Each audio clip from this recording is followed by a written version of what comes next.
I want to thank Carol Francis. A few weeks ago, she said we need to know in more detail what is happening in another form of human rights violation in the world, which is the persecution and prosecution of Julian Assange. We have several speakers today. Jim Lafferty will be hosting and moderating this portion of the program. We'll have time toward the end for questions and answers from each of you. I want to introduce Jim. You know a good friend. We've known each other for decades, stood shoulder and shoulder in marches on every important issue in Southern California. But it's important that people know more about who they're listening to. Jim is Executive Director Emeritus of the National Lawyers Guild. He's one of the founders of the National Julian Assange Defense Committee, co-host of the local public affairs show, the Lawyers Guild Show on KPFK, and co-host of the national public affairs show, Law and Disorder, with his co-hosts, Marjorie Cohn and Michael Smith. All of that is carried over 150 US markets. Jim is a board member of the ACLU in Southern California and a fellow of the Institute for the Humanities at the University of Southern California. Well, good evening, good afternoon, good morning, whatever time it is you're listening somewhere in the country. We hope we do have listeners and participants from all over the place. Today's public forum on freedom of the press is really looking at it from this particular point of view of this particular question, really. We're asking really today, why is Julian Assange, who was indicted, of course, by Trump, why is he indicted by Biden still? After all, Obama set it aside, but Biden is continuing it. Why is he doing that, especially given the fact that it poses such a grave danger to freedom of the press in America?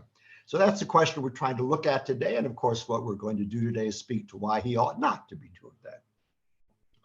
I want to thank the Interfaith Communities United for Justice and Peace. It's another example of why I have such great esteem for them, because this is not atypical of what they do at all. It have been doing for, what did you say, Steve, now 20 years, I think you said. In a few minutes, you're going to hear remarks from really some deeply knowledgeable speakers about the Julian Assange case. And at that time, I will give them a proper introduction. And then following their presentations, as I think a couple of us had said, there will be a chance for you to ask questions that you may have. At that time, you'll simply raise your hand and I'll call on you in hopefully some proper order, and we'll do that.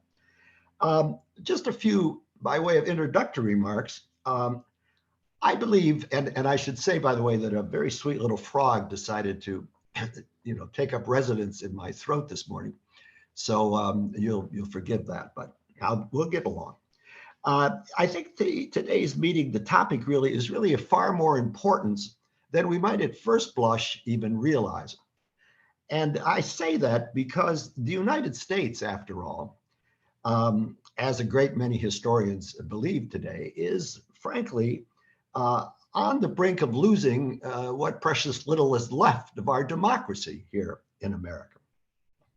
In fact, today, the world's ranking of democracies in the world has the United States now down to 26th, and it only calls us a partial democracy. Max Fisher, writing in the New York Times of September the 12th, on an article that he had entitled, "Why the US is Being Ominously Compared to Hungary and Turkey," writes, and I quote, "The United States fits pretty cleanly into what is now a well-established global pattern of democratic backsliding. First, society polarizes, often over a backlash to demographic change, to strengthening political power by racial, ethnic, or religious minorities, and generally amid rising social distrust." Sound familiar? And then he adds, and I quote, "Very few democracies have begun to slide and then reverse course." September 16th NPR Ipsos poll found that 64% of Americans are aware of this to some extent. They answered yes to this notion that American democracy is in crisis and at risk of failing. But on September 1st and 2nd, Axios Ipsos did one of its American Index polls. They found 33% of Americans nevertheless would prefer an unelected leader to a weak elected one. And roughly a third also believe that the federal government should be able to prosecute members of the media who make offensive or unpatriotic statements. And before you jump to conclusions, those numbers are basically the same for Democrats as for Republicans. It's a widely and long accepted fact that for a democracy to survive, it really must enjoy the freest possible freedom of the press. Put another way, if we don't have freedom of the press in America, well, there's really very little hope that our democracy can survive.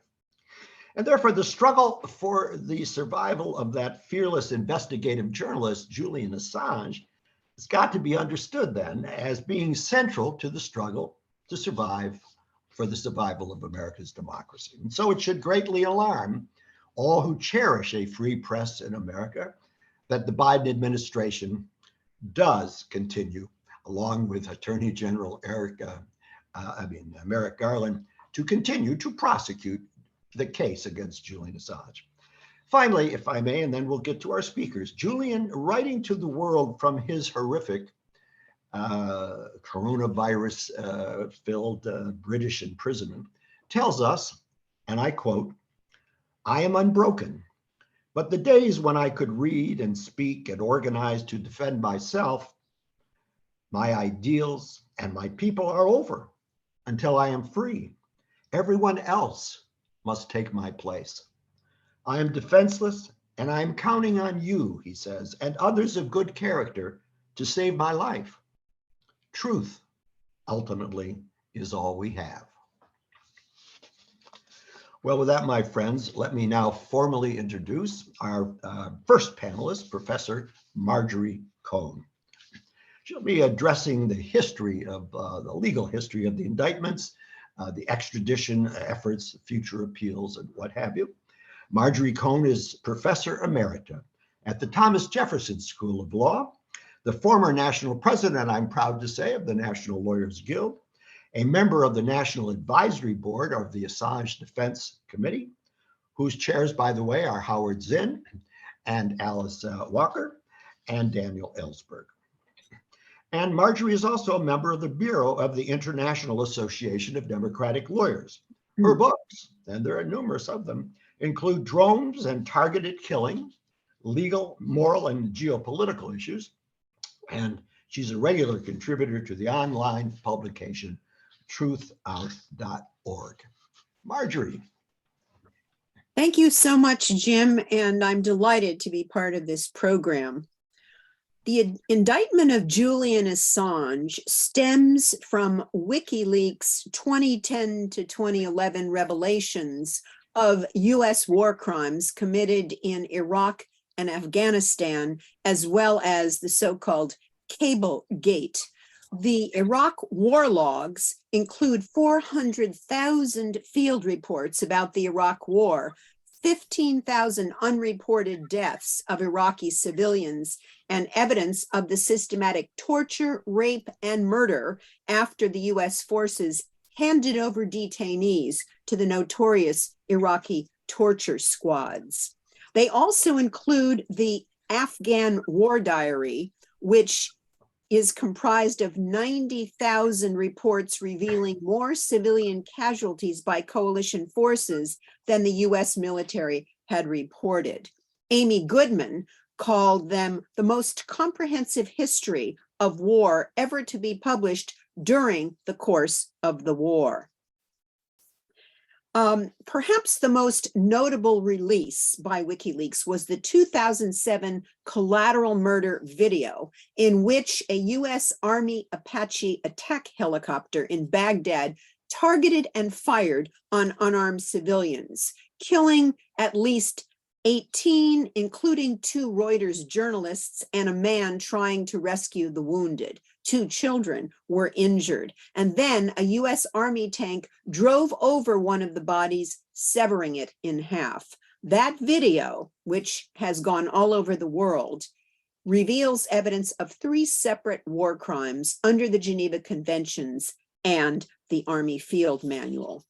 Cablegate were confidential cables sent to the State Department from foreign embassies and consulates, which the New York Times, The Guardian, Le Monde, Der Spiegel, and El País agreed to publish simultaneously after redacting or editing out the identities of agents for their own protection.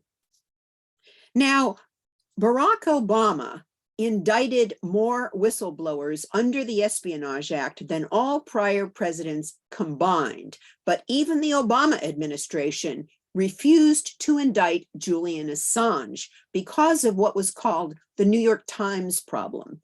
If Julian Assange and WikiLeaks, of which he is the co-founder and publisher, were to be indicted, then the New York Times, Der Spiegel, The Guardian, et cetera, would also have to be indicted.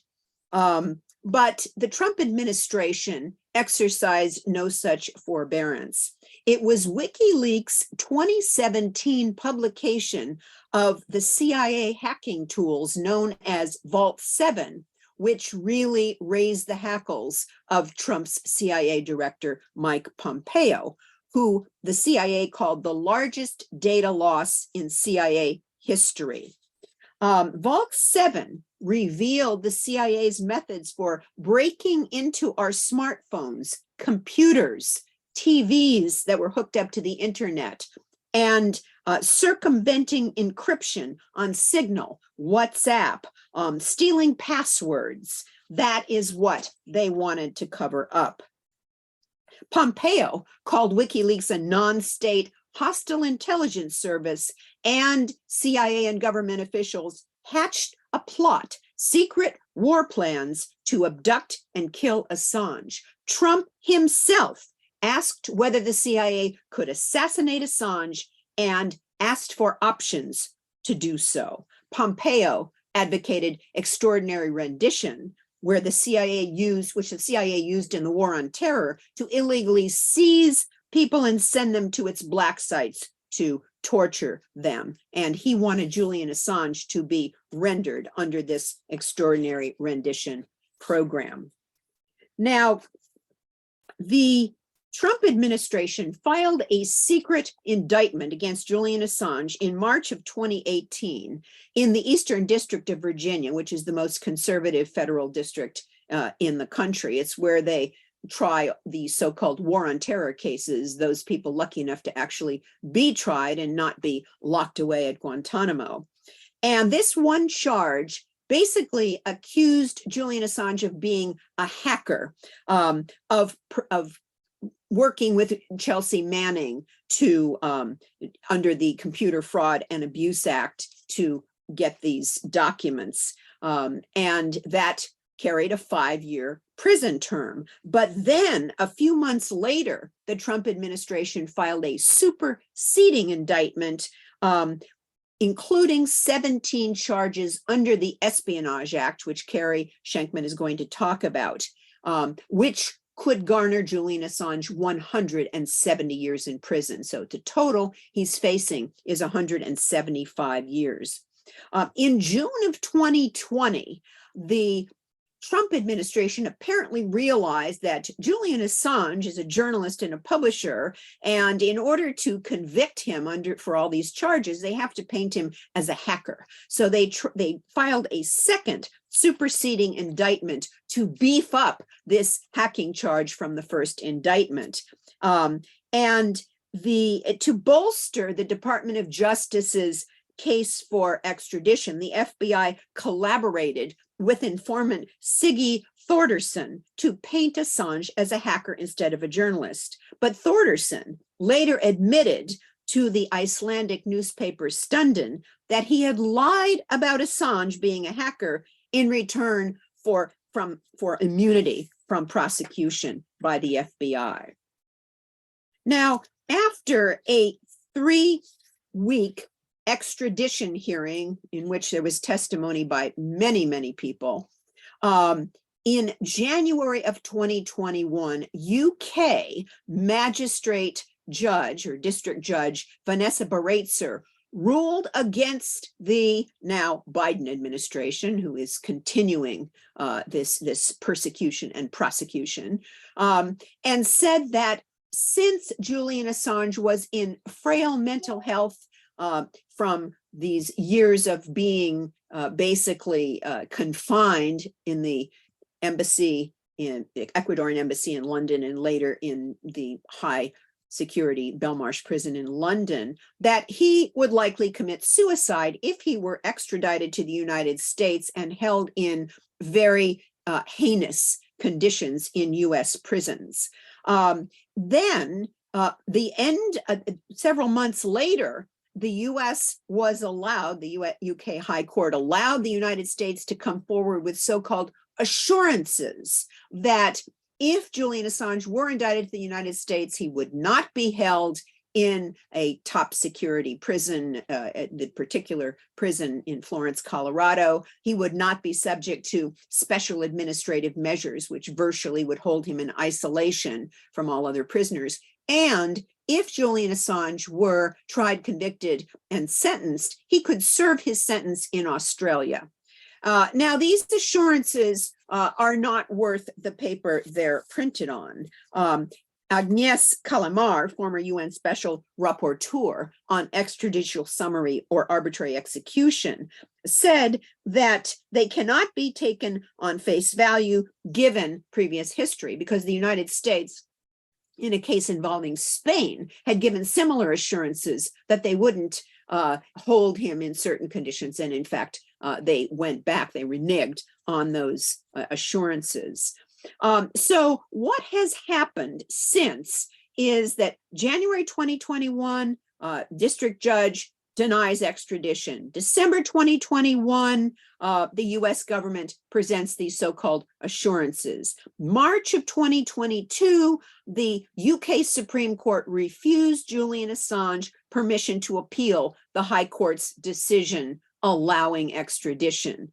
April 2022, the magistrate issued an extradition order. June 2022, the UK Home Secretary approved the extradition order. And August 26th of this year, Julian Assange filed his perfected grounds of appeal. He is now appealing to the High Court to review issues, not the suicide issue, but issues that the district judge ruled against him. And he wants the High Court to hear those issues. First of all, that he's being punished and prosecuted for a political opinion in violation of the Extradition Act, that he's being prosecuted for protected speech, again, in violation of the Extradition Act.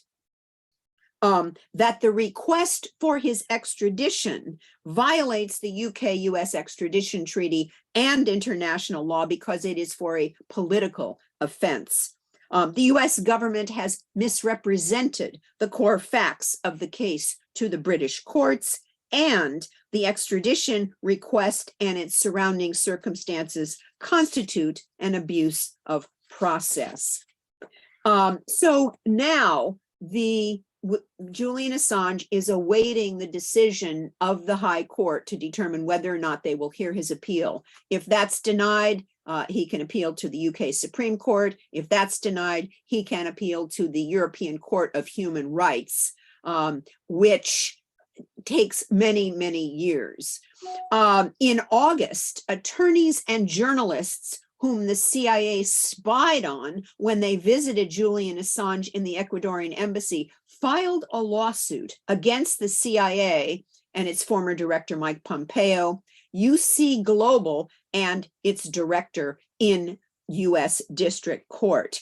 And these plaintiffs included Assange's, they were filing this lawsuit on behalf of Assange's criminal defense attorneys in the United States, international human rights lawyers, national security journalists, whose sources could be jeopardized if exposed, and physicians and medical professionals. The Yes, CIA. Marjorie, I'm sorry, just very briefly, 2-minute warning.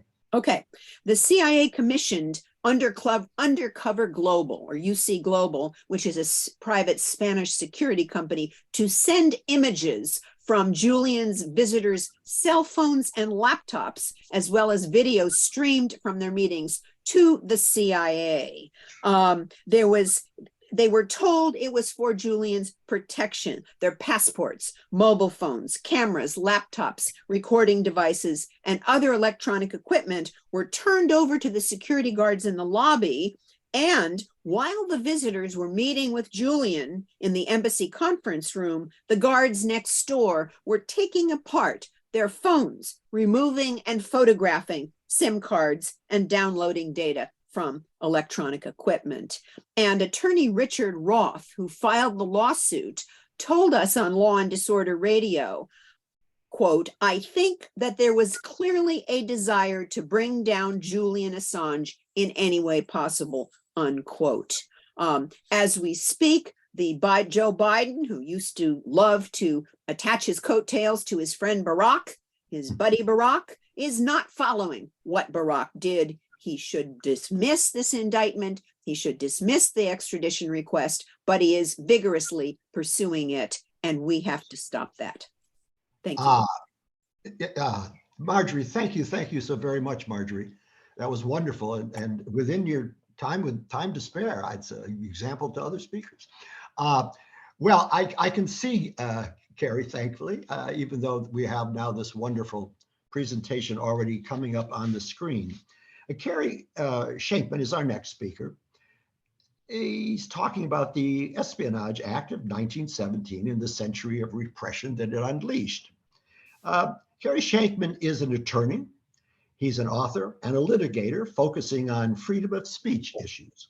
Mr. Shenkman is the co-author of A Century of Repression, the Espionage Act and Freedom of the Press. Mr. Shenkman was also one of the witnesses for Julian Assange at the extradition hearing that Marjorie mentioned earlier, took place, of course, in London. Carey Shenkman, you're on. Thank you so much. Thank you so much, Jim, and thank you so much, everyone, for taking the time for this very, very important program. So I'd like to segue from Marjorie's great presentation and focus a little bit more on the Espionage Act of 1917, which is, in my view, the most important yet least understood law impacting our right to know. Actually, thank you, Steve, for holding up the book. Here's a copy of my book, actually, which came out just exactly a month ago. And I've spent a lot of time thinking about the Espionage Act of 1917, as well as the Computer Fraud and Abuse Act, a law that has a connected history, both of which are implicated in the indictment of Julian Assange. So as Marjorie went over, Julian Assange is charged with 17 counts of violating the Espionage Act of 1917, arising from his role in publishing extensive human rights violations and war crimes in Iraq, Afghanistan, and around the world, as revealed through Cablegate. So the question that folks often ask is, well, Julian Assange is charged under the Espionage Act. He must be a spy, isn't he? But in fact, nowhere in that indictment is Julian Assange accused of espionage, as in being a spy in the employ of a foreign power. But wait, isn't the Espionage Act about espionage? What's in a name? That which we call a rose by any other name would smell as sweet. In fact, the Espionage Act is not just used for prosecuting spies. It is the key law used to prosecute government whistleblowers who are not actually accused of working for a foreign government. It can apply to government employees, members of the general public, like you and me, even non-US citizens, as we see in the case of Julian Assange, who is neither a US government employee, not even a US citizen. In fact, the Espionage Act broadly punishes the receipt, the retention, and communication of what's called national defense information. So the next question you might ask is, well, national defense information, that sounds like pretty important stuff, right?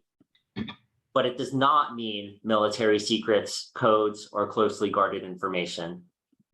It does not need to be classified, and it can include evidence of torture, war crimes, corruption, or government criminality. So to better understand why we have this Espionage Act and why it's been on the books for 100 years and how it's implicated in the case of Assange, we need to look at some of the history and how it was passed during World War I, which was one of the most politically repressive periods in American history.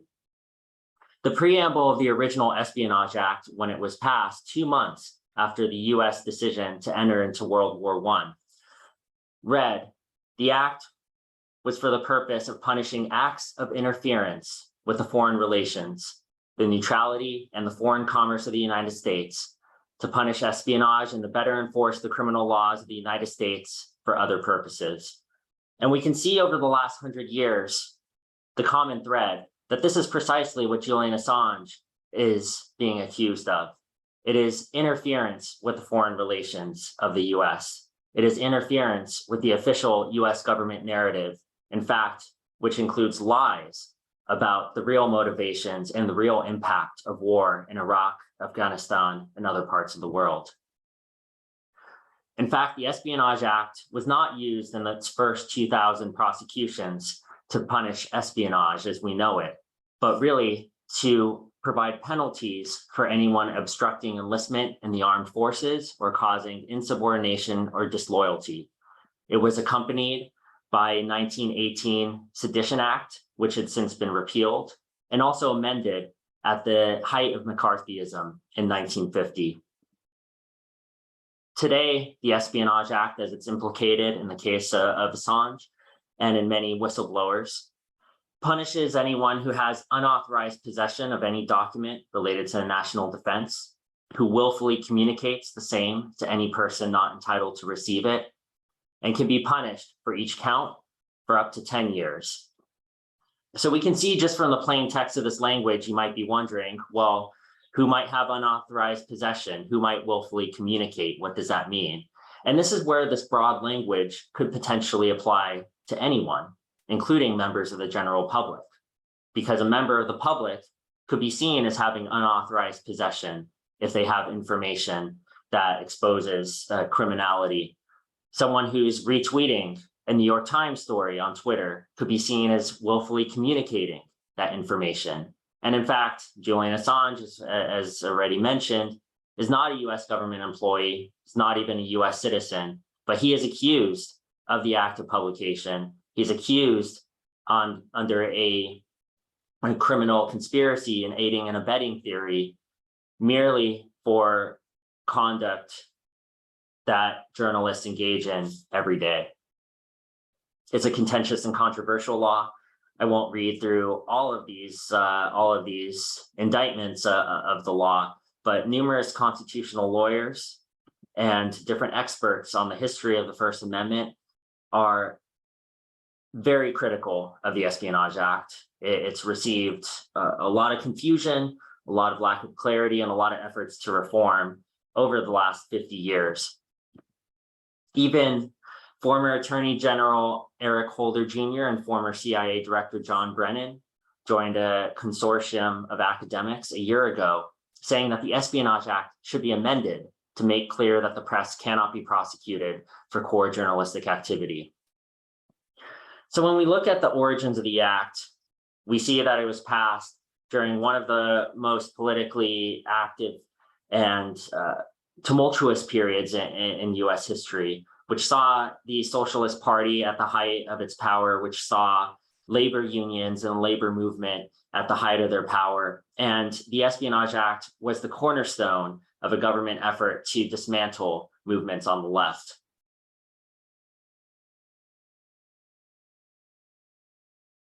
It was famously used to prosecute Eugene Debs, then candidate for president, actually running from behind bars as candidate for the Socialist Party. And he was placed behind bars for an Espionage Act prosecution as a result of one of the most famous protest speeches and anti-war speeches in US history in Canton, Ohio in 1918.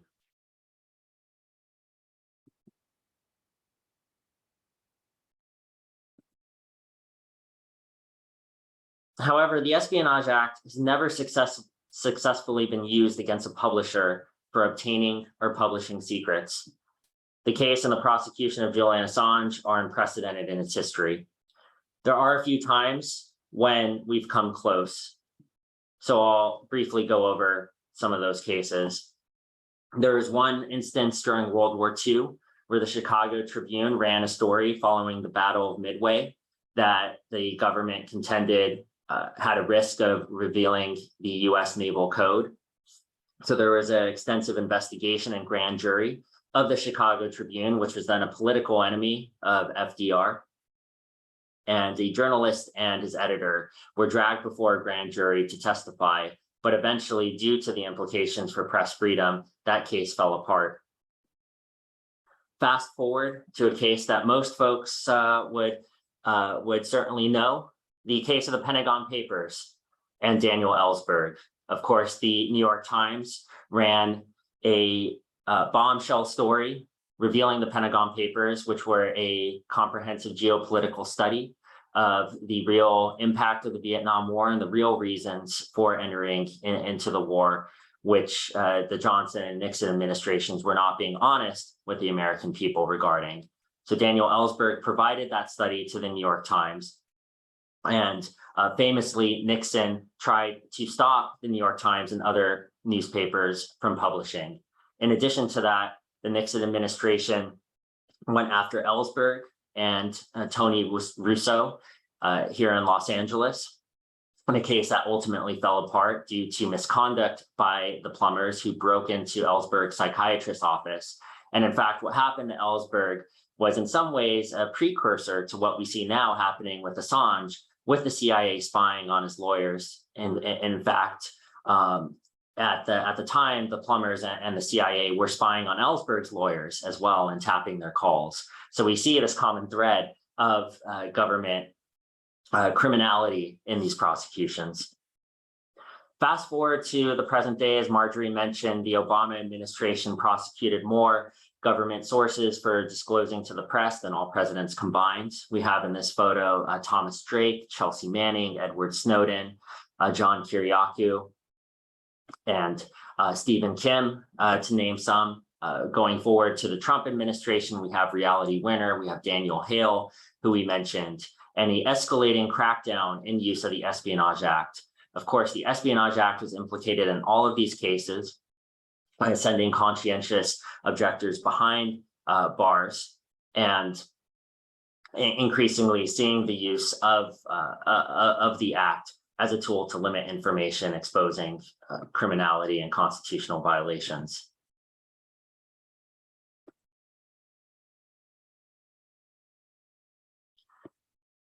Another threat that we saw escalate as well was the increasing use of the Espionage Act against journalists.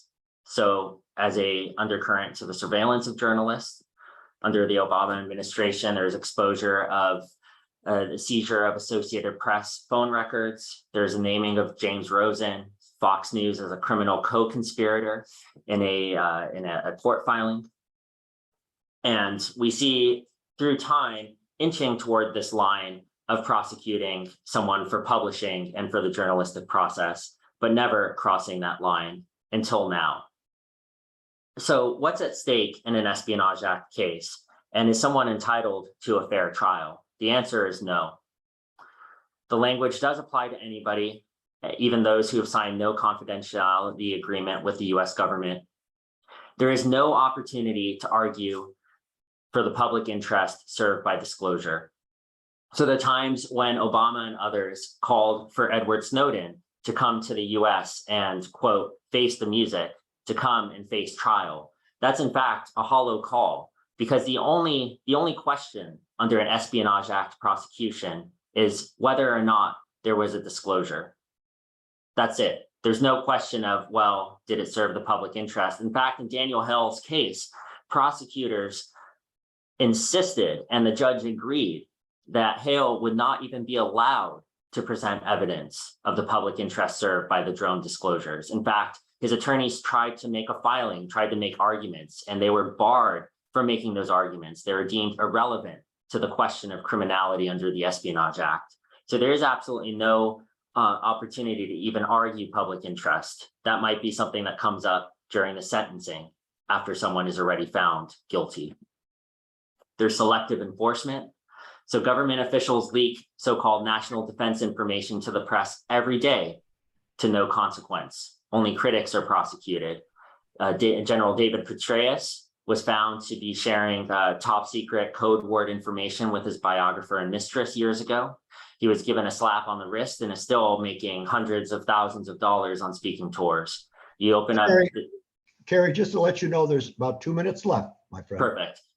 And you look at the front page of the New York Times any day, and you see constant disclosures of so-called national defense information and confidential information for the self-serving of political figures and for their political maneuvering. But these laws are enforced selectively. The stigma of prosecutions leads to very harsh and inhuman treatment behind bars. So Daniel Hale, of course, the drone whistleblower who I just mentioned, is currently in a communications management unit and isolated from his attorneys and friends. Of course, if Assange were to be extradited, as the UK judge already found, he would be subjected to inhuman treatment, and there's no doubt that he would be subject to a supermax facility and held in complete isolation. And finally, as Marjorie mentioned, these prosecutions are brought in the district that has the highest concentration of intelligence and government employees, with judges that are deeply unsympathetic to public interest defenses and revelations of these. So I want to kind of conclude with a picture of Daniel Hale too. I think it's important to humanize defendants in these cases and the real impact. And we can expect the same treatment of Assange if he is ever extradited to the US under this law. So to finish up, I think that the Espionage Act has deep implications for journalism, for the future of journalism, and for the future of the First Amendment. And any journalist really would be guilty of violating the Espionage Act if this case were allowed to proceed. Yes, thank you so very much, Carey. Thank you for that. That's wonderful. You know, I was about to say, I've been around this movement now for a number of years, and I still learned so very much this morning, not only from Margaret, but certainly as well from Carey. And we thank you for that. And there's more learning to come because our next speaker is going to talk about the worldwide movement to free Julian Assange. He'll touch on the recent protests around Parliament in London and have some other good ideas for us as well, I'm sure. He is Vincent De Stefano. Now, Vincent De Stefano is a founding member of the Julian Assange Defense Committee branch of the National Defense Committee here in Southern California. He's also a member of the board of the National Julian Assange Defense Committee, where I'm happy to say he has now been employed, and rightly so, given his talents, as the National Organizing Director for this campaign. He's a longtime Amnesty member. Indeed, in 2019, he was the recipient of Amnesty's Urgent Action Hero Award. Vincent De Stefano, the floor is yours, my friend. Thank you very much, Jim. Good morning. And let me say that I'm both proud and humbled to be able to speak here today about my experience at the historic Free Assange chain to surround Parliament, and especially to share the stage with such luminaries, brilliance as Marjorie, Stephen, and Carey, and obviously my good friend, Jim. Along with Ann Batista, who sits with me on the Assange National Defense Committee, I flew to London to spend the weekend in solidarity with thousands of other citizens from every country across the globe and organizations to call on the British and US governments to halt this illegal and highly immoral persecution of an individual whose only crime has been telling the world the truth regarding actions by governments, especially the United States, which they never wish to see the light of day, nor they wish their citizens ever to know about. As you will see in the short slideshow that I've prepared, it was an incredibly atypical, very beautiful London day. The sun was shining, the skies were clear, as we gathered to make our voices and presence known to Parliament and the world. Unfortunately, the RMT declared a rail strike for that day. Although this certainly prevented many more people from attending the rally, it was nonetheless an overwhelming success, as you will see from the photos. When our group emerged from the Parliament Square tube station a full 3 hours before the event was scheduled, what we saw filled us with joy. There were already hundreds of people gathered with signs, banners, and of course, yellow ribbons waiting to begin. Ultimately, we were able successfully, hand in hand, to create an unbroken chain from Parliament Square down Abington Street, through Victoria Tower Gardens, south to the Lambeth Bridge, across to the Albert Embankment, up on the east side of the Thames, back to Westminster Bridge, and from that crossing back to Parliament Square, a distance of about 3 miles, meaning there were about 6,000 people there at a minimum, and probably much more. It was there that many speakers, including Jeremy Corbyn, former Shadow Chancellor John McDonnell, former Ambassador Craig Murray, MP Claudia Webb, Russell Brand, former Ecuadorian consul in London, the Fidel Navarrete, Stella Assange, and many others stood in the corner to speak and support and speak out forcefully against this perversion of justice. At the tail end of the slideshow, you will see posters for the events that we had here stateside in solidarity for this event. So here now, let me see if I can get this share. And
stop share. There we go. Now, I wish to give out a shout to Deepa Driver, who was our host while Anne and I were in London. Deepa worked tirelessly on this historic event and also to ensure that Anne and I were not only able to take part, but to attend, very importantly, pictures at the end there, a celebratory gathering the night of the rally for an excellent Indian dinner attended by more than 60 that included most, unfortunately, not all of the speakers who were at the rally. And it culminated in an impassioned speech from Stella Assange, Julian's wife, who had just received a call from him in the restaurant from Belmarsh prison. Perhaps the highlight of the night and certainly the day was when she mentioned that Julian heard about it and it lifted his spirits and filled him with a measure of hope. However, now that his event is in the past, the question remains what's to be done. Obviously, the threat of extradition and the 175 years of harsh imprisonment remain for Julian. Waiting for the Biden administration to do the right and moral thing to drop this extradition is simply not an option. Julian does not have the time or the health for that. Therefore, Assange Defense, in concert with many organizations, is working on collective action across the globe to force the hands of the Biden administration to do the right thing. Unfortunately, there was an obstacle to those activities. That obstacle was made clear to me during the Southern California Assange Defense participation at the People's Summit that took place between June 8th and 10th this year here in Los Angeles. The summit was a widely successful counter to Biden's failed 9th Summit of the Americas, where much of the Americas were prevented or chose not to attend. The People's Summit, on the other hand, welcomed over 3,000 attendees from 15 countries and was made up of unionists, activists, grassroots organizations, progressive people, and opened up a space for shared dialogue, unity, and collaboration between organizations and movements in the region. Many of those who attended, I'm happy to report, 2 minutes. Many of those who attended were in their 20s and 30s. During many of the panel discussions, individuals spoke out passionately on behalf of Julian Assange. However, as we worked our table over the 3 days, we would always start with one question. Do you know who Julian Assange is? When we spoke to the youth, 85% or more had no idea who Julian Assange was. Now, this is shocking because all of these young people were committed activists. Although shocking, it was not surprising. That's because for the more than 11 years of his asylum and imprisonment, Julian has been defenestrated from the public disclosure unless it is to vilify him or misrepresent him with lies. Julian has literally been erased for between a third to a half of these young people's lives. And so therefore, we need to effectively work on Julian's path. We need to educate a generation about who he is and what his extradition represents to the rule of law and the very concept of journalism. Now, we have received an incredible boost in those efforts from, of all places, good old rock and roll. Roger Waters, the seminal founder and lyricist of the band Pink Floyd, has just completed a 34-city tour of North America, including Canada and Mexico. Roger not only generously offered Assange Defense a chance to table within each venue at all of his concerts, but he used his epic multimedia show to speak out in word, song, and image on a host of progressive concerns, but specifically regarding Julian. During the second half of his concert, he showed a portion of the collateral murder video mentioned here earlier, mentioning both Chelsea Manning and Julian, culminating in a 50-foot electric banner moving around the stadium with the words "Free Assange," that I'm happy to say generated a tremendous roar of approval from the crowd at all shows I attended. And I was able to attend 5 of those shows because I was appointed as coordinator for all the taping efforts and will continue to do so that work in the European leg of the tour in March. Assange Defense, and in my new role as the recently appointed National Organizing Director, will be working on connections we've made across the US during the Waters Tour and now in Europe to create a network of Assange Defense branches here and abroad and develop a coalition of like-minded organizations like the ICUJP, Veterans for Peace, UNAC, Code Pink, DSA, Black Lives Matter, Palestinian Youth, unions, and many, many others to fight this extradition and see it dropped once and for all, and to free Julian so that he can be united with his family and to protect our freedom of the press. I will close on the words of Mordecai Anowitz from the Warsaw Ghetto. The opposite of despair is not hope, it is struggle. And what we want to do is get as many people to join our struggle as possible. I thank you very, very much. Thank you very, very much. Oh, no, really. Thank you very, very much, Vinny. And we're so thrilled that one of our own is going to play this now important role nationally, really, and beyond. And to watch those pictures of what was going on at the Parliament building, we've got a lot of work to do here, but we can do that too. And frankly, Vinny, with you in charge of a lot of that, I feel all the more optimistic we're going to do just exactly that. And by the way, Vinny, am I right? Have we put into the chat where the national? Now he has it. That's okay. I haven't. I will do that now. That's right. Put into the chat some information that all of you should know about in terms of what we're doing in the fight to free Julian. Now you're going to hear from your leader. You're going to hear from the chair of this amazing organization. His voice is familiar to you. His work is certainly familiar to you. The title of Stephen Rohde's talk today is "The Profound Threat to Transparency and Government Accountability Posed by the Prosecution of Assange."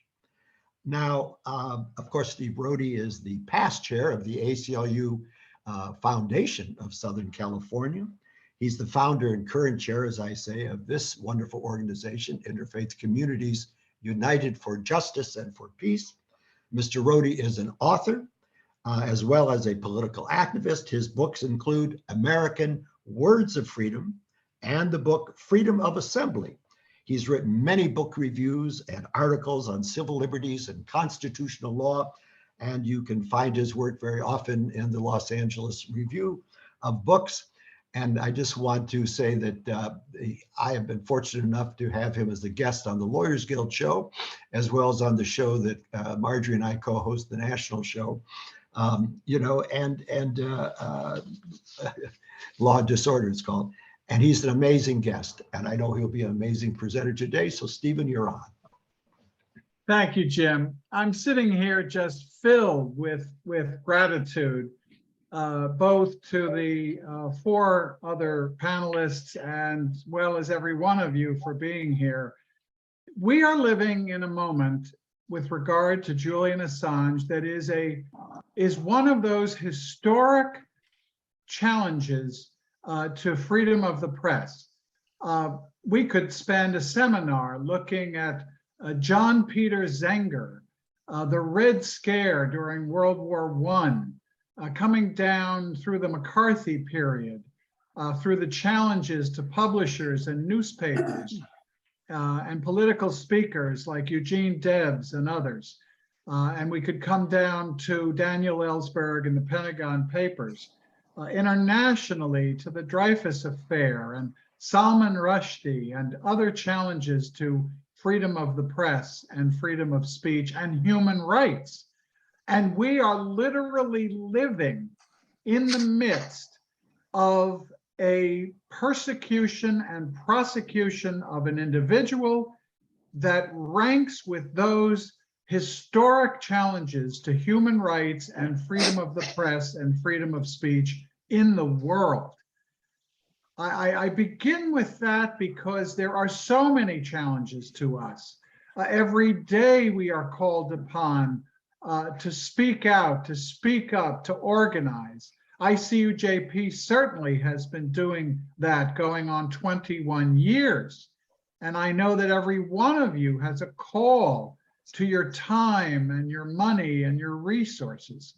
But if we do not succeed in prompting the dismissal of the indictment against Julian Assange and blocking his extradition to this country, shame on us. So I want to, in a short amount of time, because so much brilliant information has been passed along today, to simply elevate the freedom of the press components in this persecution. The government of Donald Trump and Joe Biden have demonized Julian Assange. They have attempted to tell the big lie that he is not a journalist, that he is not a publisher. They need to do that because they fear that if this is ever challenged, if the Espionage Act is ever fully and frontally challenged on First Amendment grounds, Julian's status as a publisher will be a linchpin of that argument. As Carey Shenkman's presentation today, his extraordinary PowerPoint and his wonderful book. And if you do nothing this afternoon, you have got to order A Century of Repression. It tells this story in brilliant prose. It's accessible and readable, and I'm in the midst of reviewing it for Los Angeles Review of Books. But what he tells there is how this law has never had a full, complete, and comprehensive review by the courts as regards its use against journalists. And it is unprecedented for Julian to be now the target as a publisher. Julian believed that political repression and corporate exploitation relied on conspiracies of collaborative secrecy working to the detriment of populations. That was the reason he founded WikiLeaks. The world should be celebrating WikiLeaks, not prosecuting it.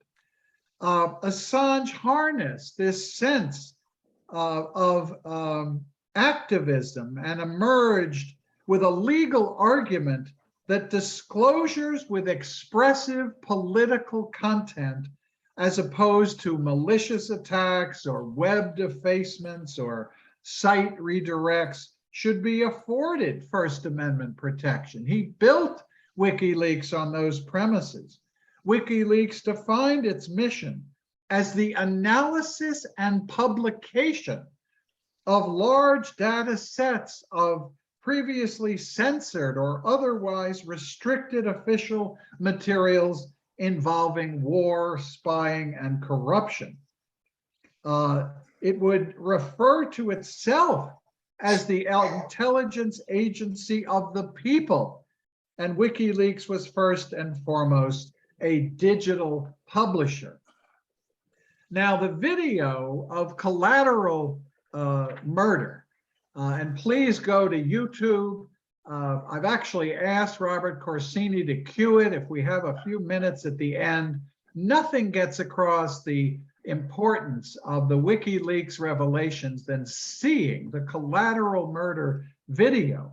It received coverage across the world and provoked outrage in the United States briefly at the time and around the world. CNN, major newspapers, the BBC, Al Jazeera, it received 17 million views to graphically demonstrate the 3 war crimes that Marjorie talked about. Assange termed the Afghan logs as the most comprehensive history of the world, of war ever to be published. And given less attention, but equally important, Cablegate and the first installment of 250,000 confidential diplomatic cables was published in The Guardian, Le Monde, La Paz, Der Spiegel, and The Times.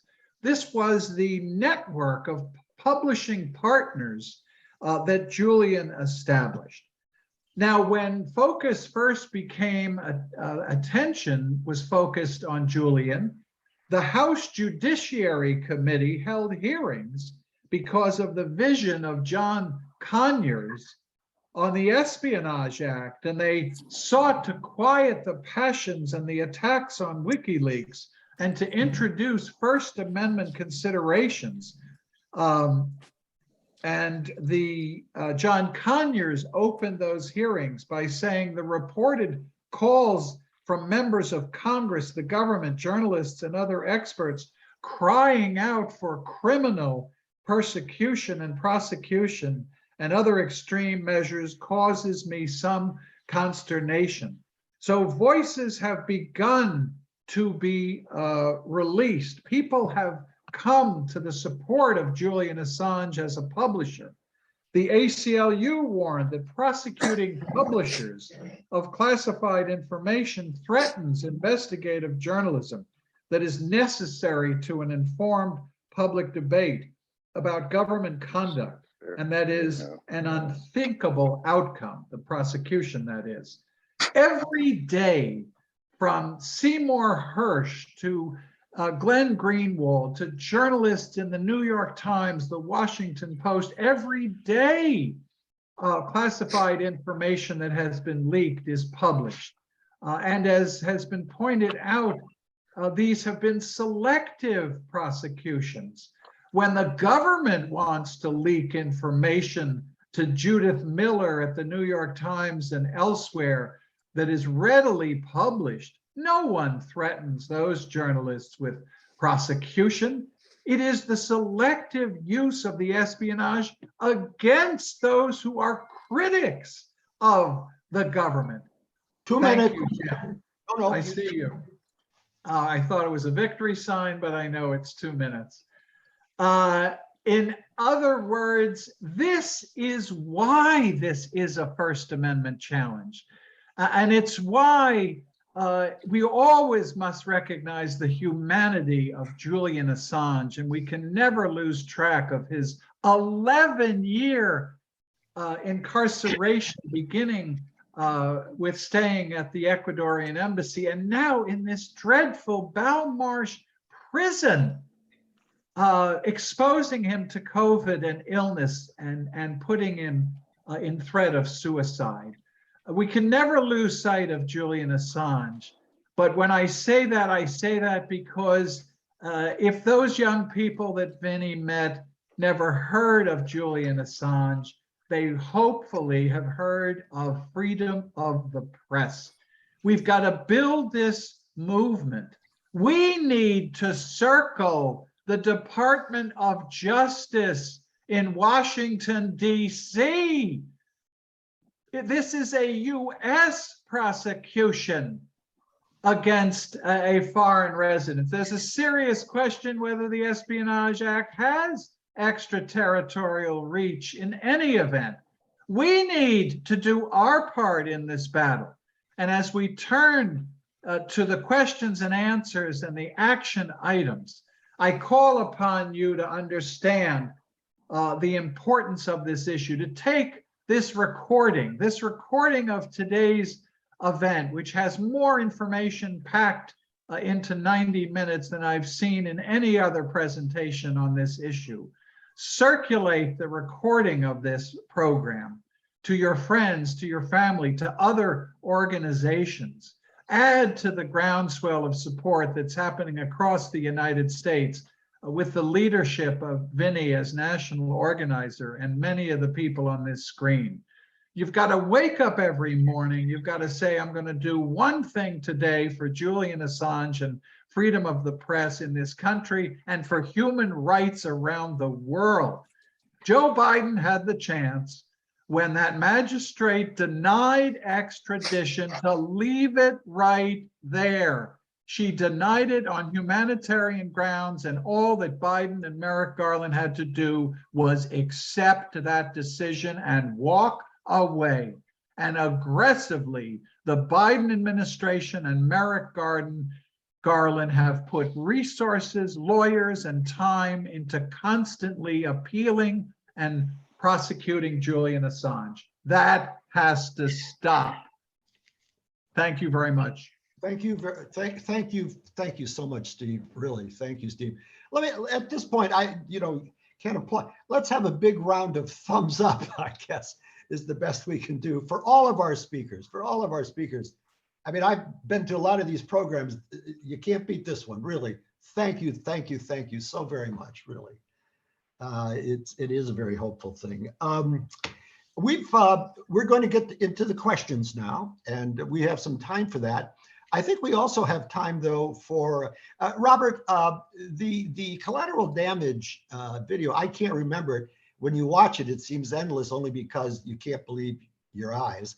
But how long is it? It's not that long, really, is it? Oh, I queued up the first section of it. It runs about 4 minutes. You get the idea. Yeah, I think unless I see some serious objection, because really we've only been gone on now for about an hour. Why don't we show that, and then we'll take some questions from all of you. Someone needs to make me a co-host so I can share my. Well, is that something we can do quickly, or should we take some questions while that's happening? It's up to, I think, Phil might have to do that. Carol Francis is working on that. Carey Shenkman was now a co-host. I don't know if you can also Yeah, join. I'm checking right now. Robert Corsini. Yeah.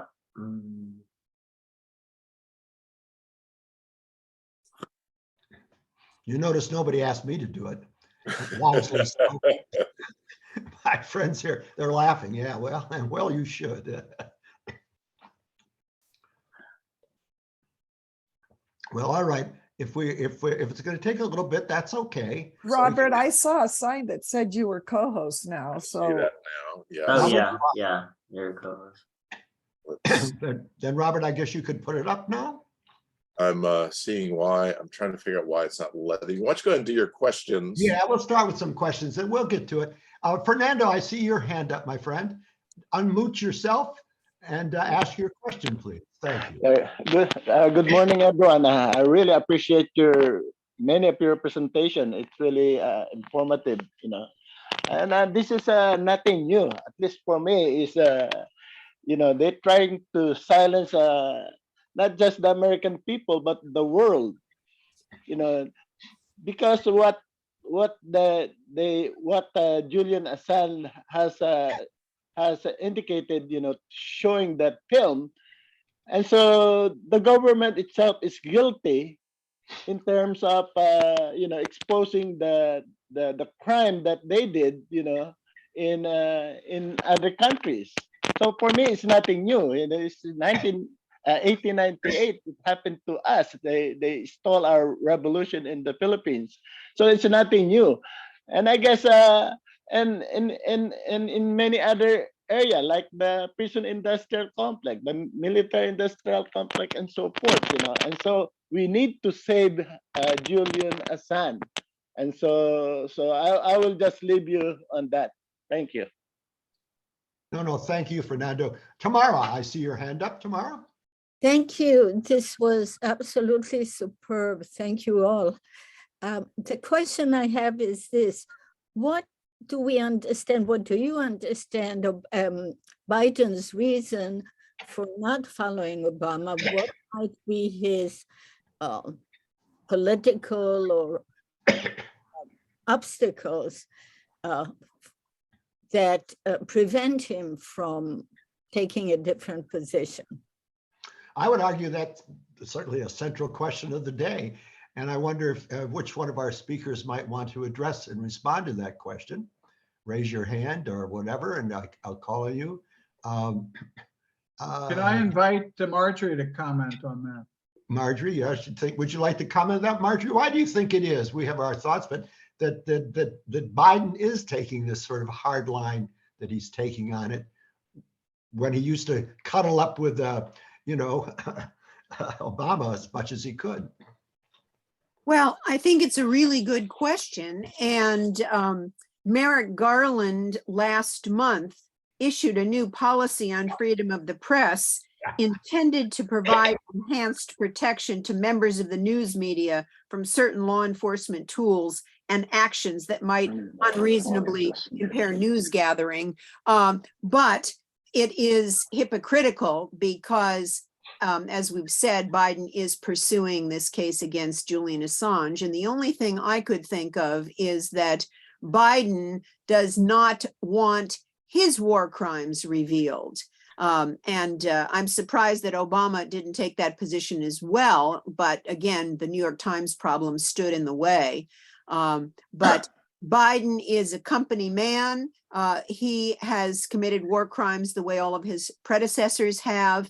And if the veil is lifted on what the US government is doing in our name, much of which is illegal and violates international human rights as well as US law, then he could be vulnerable as well. That's the only thing I can figure. I think that's, if not, it's certainly the major reason, I think, Marjorie. I think you're absolutely right. Just to interject, I'm ready to I think I'm ready to play this. Let me. Oh, good. All right. Hold off, everybody. Let me see if this works. Hold on. Thank you, Robert. Got to hit that little. Are you seeing this? Yes. Yep. Hotel 26, please surround me out. Right, you want your hotel 2 level. And a black vehicle on our target, right to the north of the mosque. Yeah, I would like that, over. Moving south by the mosque dome on that road. Okay, we got a target 15 coming at you. It's a guy with a weapon.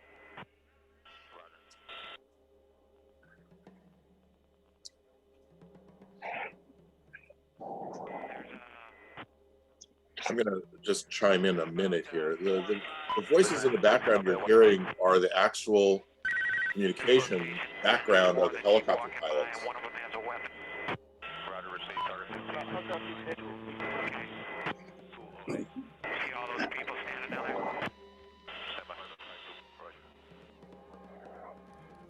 Stay firm. And open the courtyard.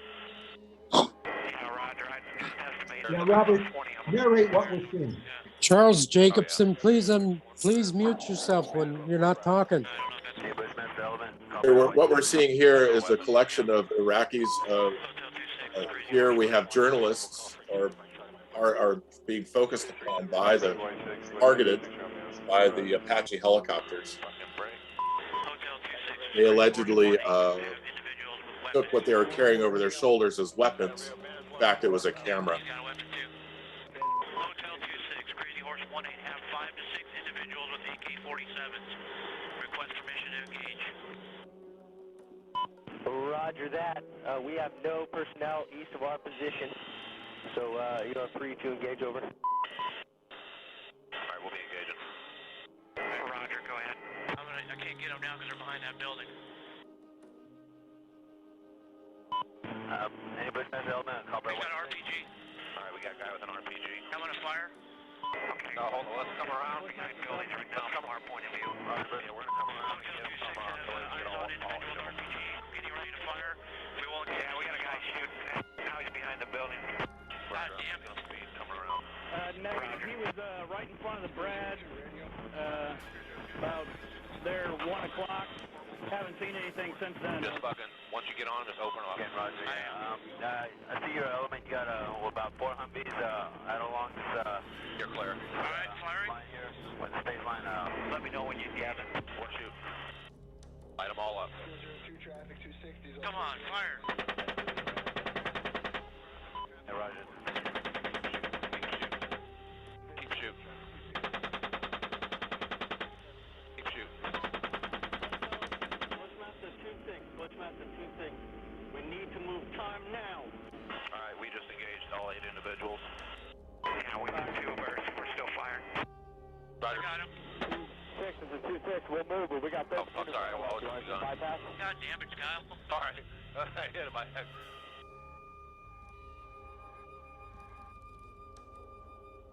right, you're clear. All right, I'm just trying to find targets again. Bushmaster 6, this is Bushmaster 2-6.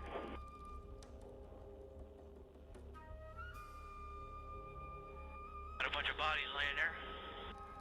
All right, we got about 8 individuals. Yeah, we got one guy crawling around down there, but yeah, we definitely got some. We're shooting some more. Better. Hey, you shoot, I'll talk. Hotel 26, Crazy Horse 18. Crazy Horse 18, this is Hotel 26, over. Roger, currently engaging approximately 8 individuals, KIA, RPGs, and AK-47s. Hotel 26, you need to move to that location once Crazy Horse is done and get pictures, over. Yeah, as many times as I've seen that, it's more horrifying every time I see it, not less. You can't get immune to that, and it doesn't as graphically as some versions of it do. If you see more of it, with the children, I mean, it's, what can I say? So we're in the Q&A part of the program today, friends. Vinny, I'm sorry, you have a question, my friend. Actually, I don't have a question. I'd like to follow up on what Marjorie said and the reason why the Biden administration is moving forward. Presidents, congressmen, senators, they all come and go. But what remains is what Ray McGovern has referred to as Mickey Mac, the military industrial complex and intelligence community. And that because of specifically the Vault 7 revelations embarrassed the CIA to a degree and showed their gross criminality.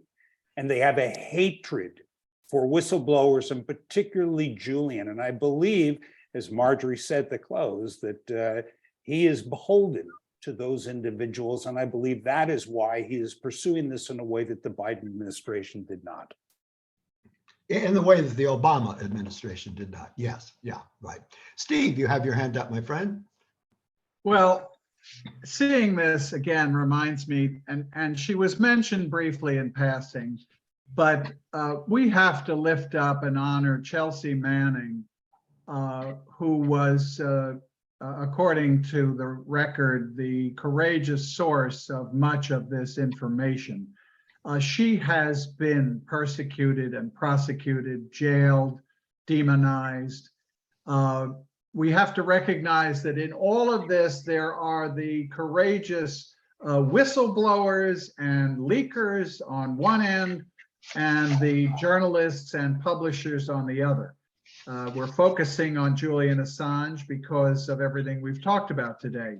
But having given that this is being recorded, that Chelsea Manning has recently published her memoirs and autobiography, no program on these issues should be complete without honoring, respecting, and lifting up the spirit, the strength, and the courage of Chelsea Manning.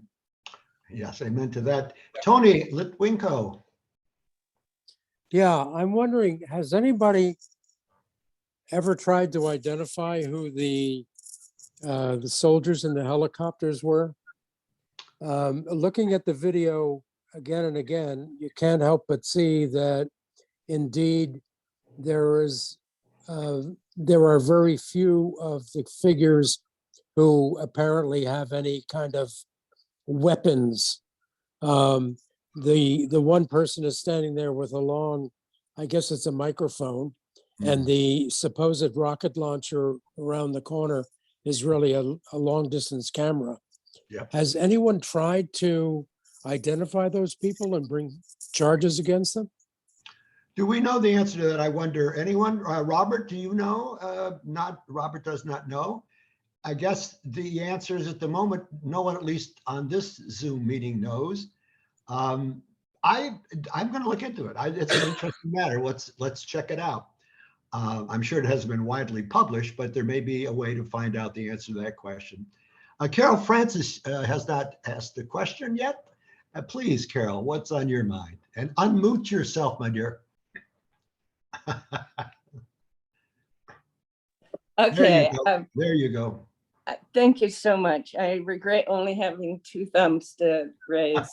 You know, in terms of organizing in Los Angeles around Julian, and you were talking about how young people at the conference didn't know who he was, but when John Shipton and his son Gabriel spoke, I remember sitting there going, you know, now a new generation's learning. We've got to understand what this means, not only in terms of course, we need to defend Julian, because like defending Leonard Peltier and Mumia Abu Jamal, if that was all there was, is keeping this one man for being tortured for being good, that would be enough. But like this presentation has shown, it's also about defending freedom of speech. But beyond that, it's about defending the rights of human beings in any country where the people are organizing against the empire, from not being the next drone strike victim, not having a bomb on their village because they know there are journalists who would report on that. So it's not just about Julian, it's not just about freedom of press of our newspaper people. It's about the right of the people to live in peace and to organize and raise themselves up. So in terms of organizing in LA, you mentioned all these organizations that we need to reach out to. How do we do that? Where are we going? And who's our leadership in LA? And how do we organize in LA? All right, and well, okay, that's the question. I'll start by simply telling you, as you know, we've had a local group here, a part of the national group. In fact, before there actually was a national coalition, there were people working on it at the Courage Foundation, certainly, and others. But there wasn't actually a national defense committee when we started here in Los Angeles. And we've put on a number of webinars and that you've in some cases attended or heard about. And we've participated in petition signings and what have you. But I think what lies ahead is going to be hopefully more dramatic, and has to be more dramatic, because time is running out on Julian. One of the questions I want to ask Marjorie, and you can, Marjorie, chime in on this at some later point, because it's not quite apropos of that question.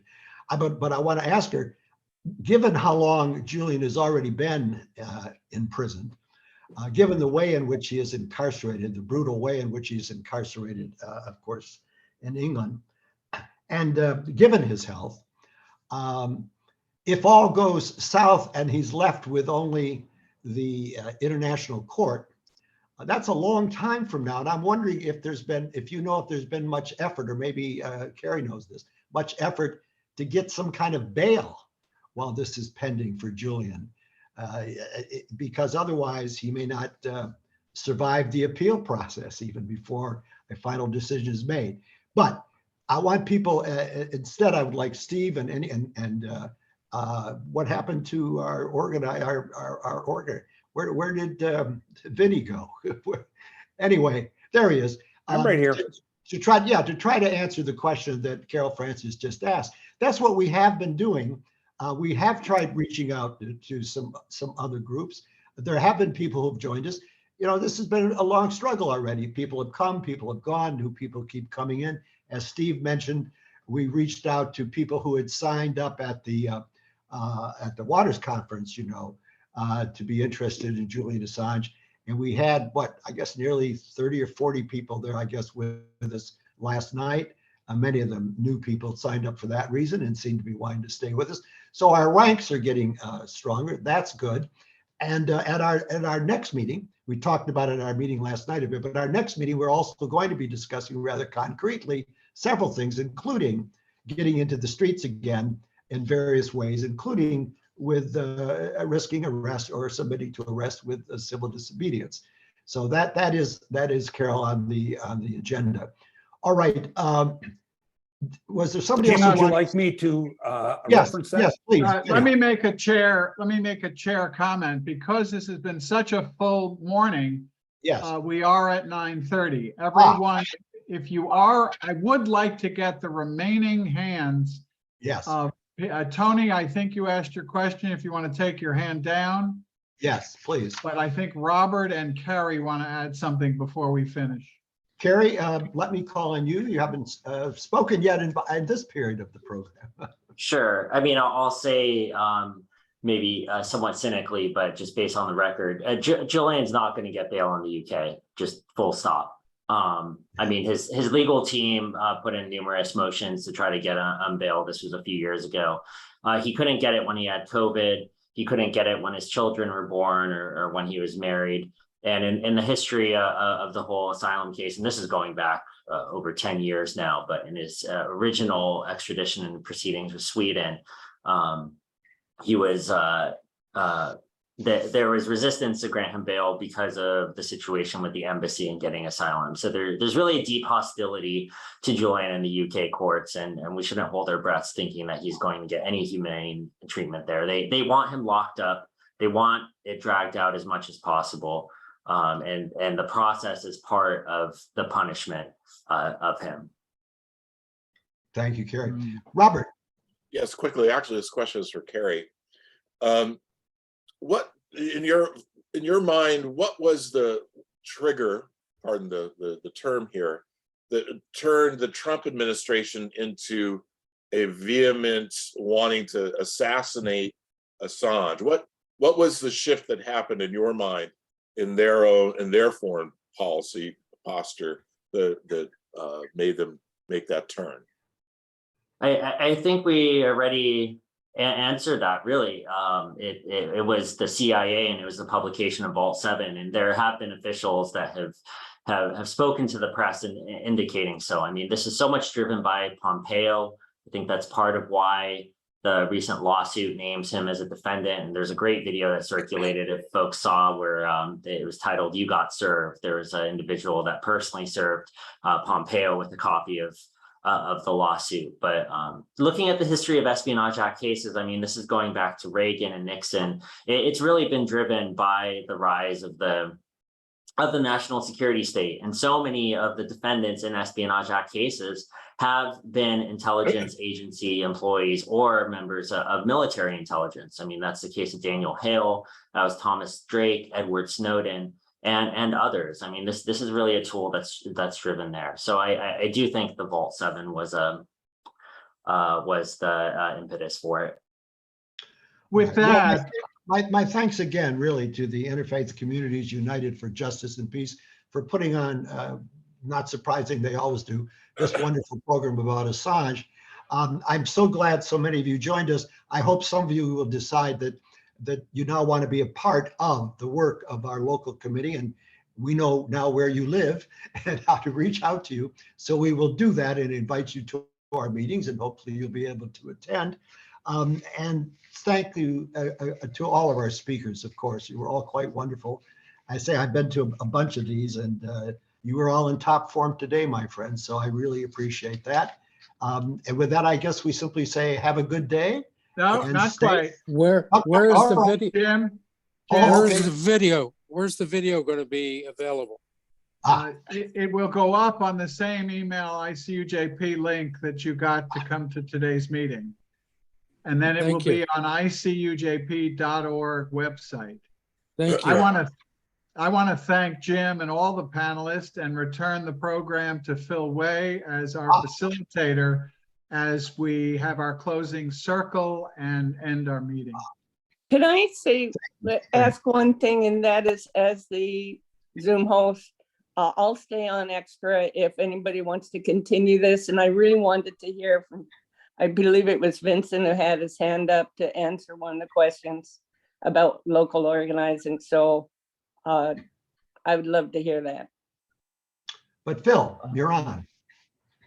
Yeah, thank you, Jim, and all of you. The most informative program I've been to on this ever. Anyway,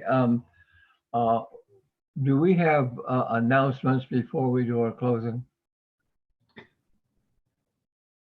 No? Steve, the question was, are there to be announcements before the closing circle? I heard the question, and we've made our announcements already. Good. Okay.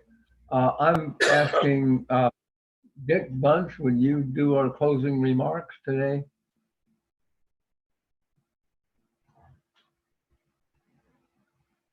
Thank you. Okay, what we do is, this is called our closing circle, and we hold imaginary hands and comment on people we are concerned about or wish to hold in the light, and then we will let Dick make some closing comment.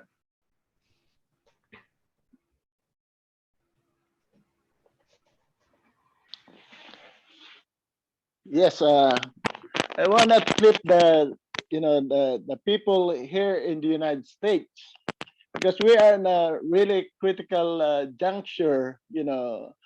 I mean, look like Biden is ready to pull the trigger in terms of nuclear war.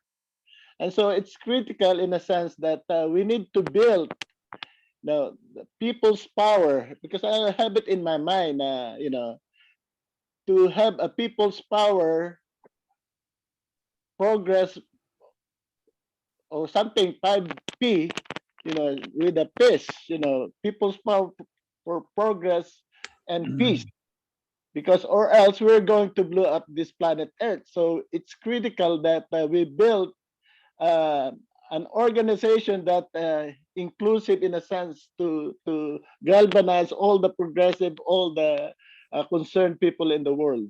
So I wanted just to say that, and I will maybe rebuild later on what is the steps need to be taken.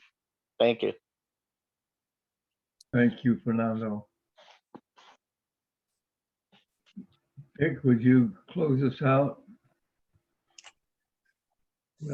We are an interfaith organization. And the word faith cannot be lost in all that we do.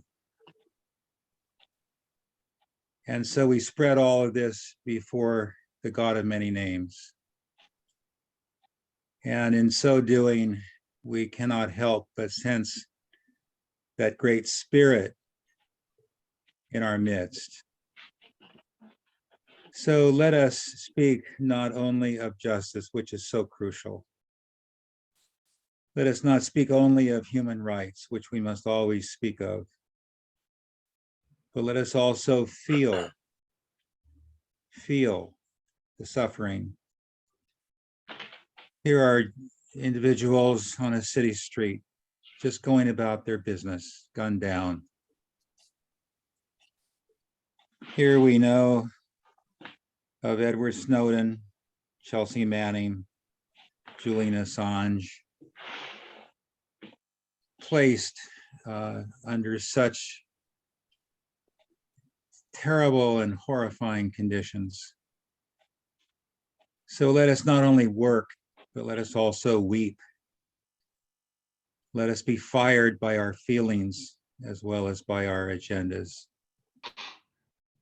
Let us live that spirit which forces us to take time to feel, and in a very real sense to stand with Julian and Chelsea and Edward and others, the families of those who were gunned down. Let us be with them in spirit. Always gratitude for a God who motivates, who guides, even forgives, but also motivated by that deep sense of oneness with one another made possible by the Creator of us all. Let us go forth. Amen. Amen. Amen. Thank you, Phil, for facilitating today. Thank you, Amen. everybody. As I want to say, you are now all card-carrying members of ICUJP. Please rejoin us. Next week is Carol Francis's program on free trade and the struggle of people across the world to support small and large economies. And please join us every Fair Friday. trade, not free trade. Fair trade, right. Thank you. We wish you the best, stay healthy, and do something today for the sake of the causes we've talked about. Thank you very much. See you next week.